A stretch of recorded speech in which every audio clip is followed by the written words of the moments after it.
नमस्कार news India, आप देख रहे हैं, मैं आपके साथ सागर मिश्रा। आपने देखना शुरू कर दिया है सबसे दमदार शो, एकदम अलग तेवर और एकदम अलग अंदाज में। रवीश जी हाँ, बिल्कुल, मैं हूं रवीश और आज हम आपको बताएंगे कुछ बड़ी खबरें सीधे न्यूज रूम से।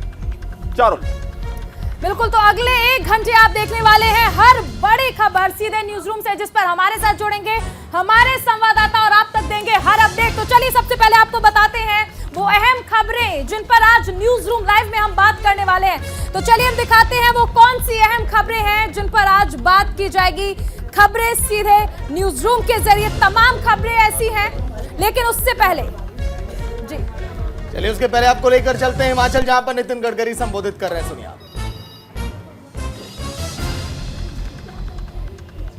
देखिए तस्वीरें हम आपको दिखाएंगे हिमाचल की, जहां पर लगातार चुनावी दौरों का दौर जारी। लेकिन अब फिलहाल आज के दिन की जो तमाम बड़ी खबरें जो चर्चाओं में रहने वाली हैं, सुर्खियों में पहली खबर जिसमें हम बात करेंगे गुजरात पर महामंथन को लेकर लगातार देखिए बैठकों का दौर जारी है और दिल्ली में आज ये अहम बैठक। ये कहां चला गया लाइन से?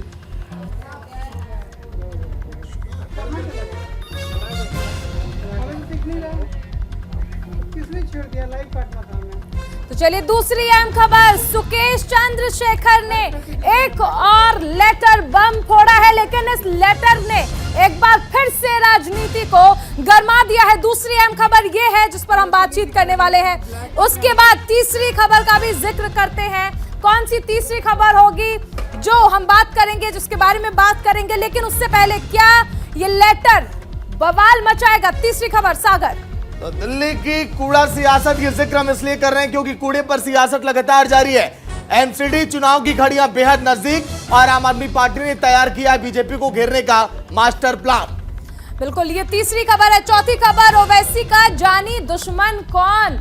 आखिर किसने अहमदाबाद से सूरत जाते वक्त ट्रेन पर पत्थर बरसाए? किसने जानलेवा हमला किया? बताएंगे आगे आपको। पांचवी खबर आज के दिन की, भारत की बढ़ती ताकत का एहसास आज दुनिया करेगी। G20 की बैठक, क्या करेंगे पीएम नरेंद्र मोदी, बताएगा आपको न्यूज इंडिया। बिल्कुल, आज भारत की बढ़ती ताकत का एहसास देश को होगा। तो भारत जोड़ो यात्रा की बात भी करेंगे। केजीएफ की एंट्री हो चुकी है। कोर्ट ने क्या आदेश दिया है? प्राइवेसी को लेकर क्या है पूरा मामला, बताएंगे आपको आगे। सातवीं खबर में हम जिक्र करने वाले हर हर महादेव पर बवाल, क्योंकि मराठी फिल्म जिस पर यह बवाल मचा है, बवाल के पीछे वजह क्या और क्या घटनाएं सामने आई वो भी आपको बताएंगे। तो कल इसके बाद नोटबंदी के 6 साल हो चुके हैं। 2016 का वक्त याद आपको होगा, लेकिन आज नोटबंदी को 6 साल हो चुके हैं। इसके बारे में भी हर डिटेल आगे आपको देंगे। नवी खबर में जिक्र हम करेंगे घायल इमरान का। इंतकाम इसीलिए क्योंकि इमरान खान ने कहा कि जहां पर मुझे गोली लगी वहीं से एक बार फिर से मार्च की शुरुआत होगी। कौन सी वो जगह जहां पर गोली लगी थी इमरान खान को, बताएंगे पूरी डिटेल। बिल्कुल, और आखिर में बात करेंगे अमेरिका की। मध्यावधि चुनाव का रिजल्ट आना है, लेकिन क्या बाइडेन वापसी करेंगे या फिर ट्रंप की होने वाली है बल्ले बल्ले? ये सारी खबरें हैं जिस पर न्यूज रूम लाइव में आज हम बात करने वाले हैं। सबसे पहले आपको वो तमाम खबरें हमने दिखाई हैं जिनके बारे में बात करेंगे। चलिए अब सीधे चलेंगे पहले हिमाचल, जहां पर नितिन गडकरी संबोधित कर रहे हैं, सुनाते हैं। जब मैं यहां आ रहा था तो पठानकोट से ऊपर उड़कर तब यहां की सृष्टि और निसर्ग को देख रहा था। भगवान ने आपको बहुत अच्छा हिमालय के इस नजदीकी क्षेत्र में सृष्टि और सौंदर्य को प्रदान किया है। एक प्रकार से आप भाग्यवान हैं कि हिमाचल एक प्रकार से हमारे देवों की भी भूमि है और भगवान ने इसको ऐसा निर्माण किया है कि सही भाषा में एक जन्नत है। पर मैं ये भी समझ रहा हूं कि इसकी दिक्कतें भी क्या है। जब डॉक्टर जनकराज जी अपना भाषण दे रहे थे तो मुझे पुराने समय की याद आई। स्वर्गीय अटल बिहारी वाजपेयी देश के प्रधानमंत्री थे और उस समय मुंबई में, महाराष्ट्र में मैं मंत्री था। मेरी उम्र 34-35 साल की थी। आप कभी मुंबई जाओगे तो उस समय मैंने मुंबई और पूना के बीच में द्रुतगति महामार्ग बनाया और आप जो टीवी पर देखते हो वर्ली बांद्रा सी लिंक प्रोजेक्ट समुद्र में, वो भी बनाने का सौभाग्य मुझे मिला।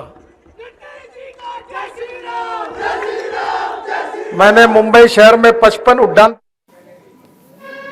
तो नितिन गडकरी भी लगातार चुनावी कैंपेन में इस समय बीजेपी के लिए वोट मांगने की अपील कर रहे हैं। लेकिन अब चलेंगे फिलहाल न्यूज रूम की तरफ। एक बड़ी खबर की दस्तक, क्योंकि चुनावी दौरों का दौर जारी, लेकिन दिल्ली में भी बैठक हो रही है। बड़ी खबर सहयोगी ऋतुराज के पास, गुजरात चुनाव पर दिल्ली में बैठक, बीजेपी कोर कमेटी की बैठक हो रही है, जहां पर कई दिग्गज नेता इस समय बैठक में शामिल हैं। गुजरात में किन उम्मीदवारों को टिकट दिया जाए, कौन सा नेता किस विधानसभा से बेहतर, सीआर पाटिल, भूपेंद्र पटेल, तमाम दिग्गज चेहरे इस बैठक में शामिल हैं। रवीश जी हां, बीजेपी की केंद्रीय चुनाव समिति की यह बैठक हो रही है और 182 जो उम्मीदवार हैं उनके नामों को तय करना है। खुद गृह मंत्री अमित शाह की इस पर नजर बनी हुई है और गहन मंथन चल रहा है, जिसमें बीजेपी के प्रदेश अध्यक्ष साथ ही साथ भूपेंद्र पटेल जो कि सीएम है वो भी मौजूद रहेंगे।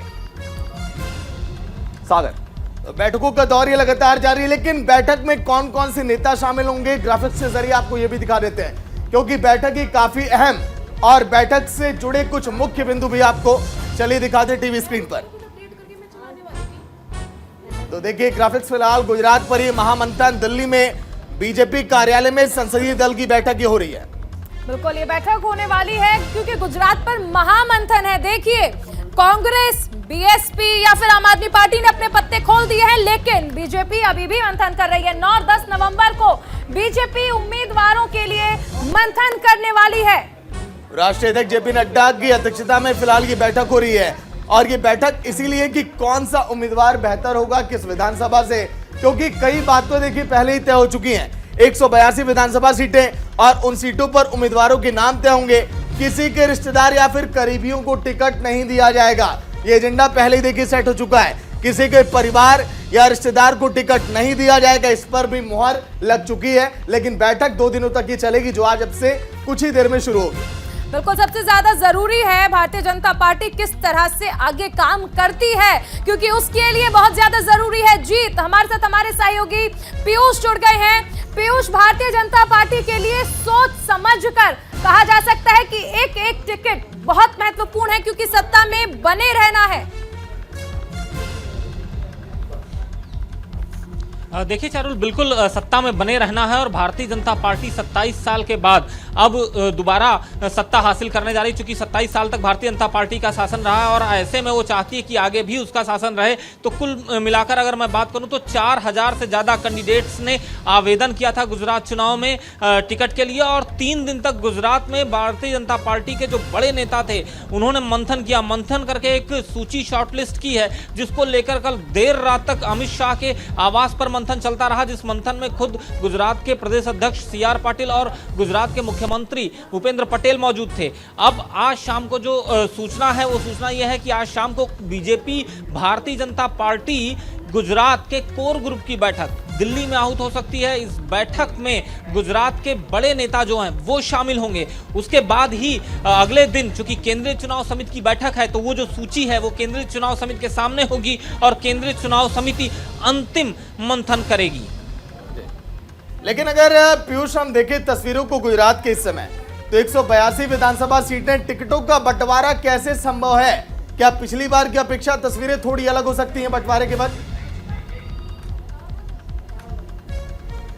देखिए भारतीय जनता पार्टी की हमेशा तस्वीरें अलग रहती हैं सागर, और जिस तरह से भारतीय जनता पार्टी की जो कार्यशैली है वो एक एक सीट पर, आपको मैंने बताया कि 4000 आवेदन हुए थे टोटल इस बार गुजरात में 182 सीटों के सापेक्ष में भारतीय जनता पार्टी के टिकट के लिए, जिसमें से किसी सीट पर 1 भी आवेदन है और किसी सीट पर 70-72 भी आवेदन है। तो कुल मिलाकर अगर बात की जाए तो शॉर्टलिस्ट 3 दिन में भारतीय जनता पार्टी के जो वरिष्ठ नेता थे गुजरात के, चाहे वो गुजरात के प्रदेश अध्यक्ष सीआर पाटिल रहे हों, भूपेंद्र पटेल रहे हों और खुद गृह मंत्री अमित शाह, गुजरात का जो उनका दौरा बढ़ाया गया था वो इसीलिए बढ़ाया गया था क्योंकि वहां पर किसी भी तरह से शॉर्टलिस्ट करके और उस लिस्ट को दिल्ली लेके आना।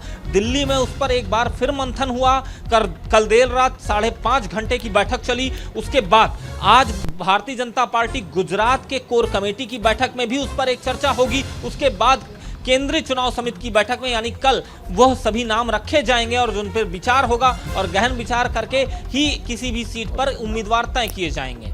बिल्कुल, चलिए बहुत शुक्रिया पीयूष इस तमाम जानकारी के लिए। तो कहना गलत नहीं होगा, भारतीय जनता पार्टी अक्सर अपने पत्ते आखिर में ही खोलती है।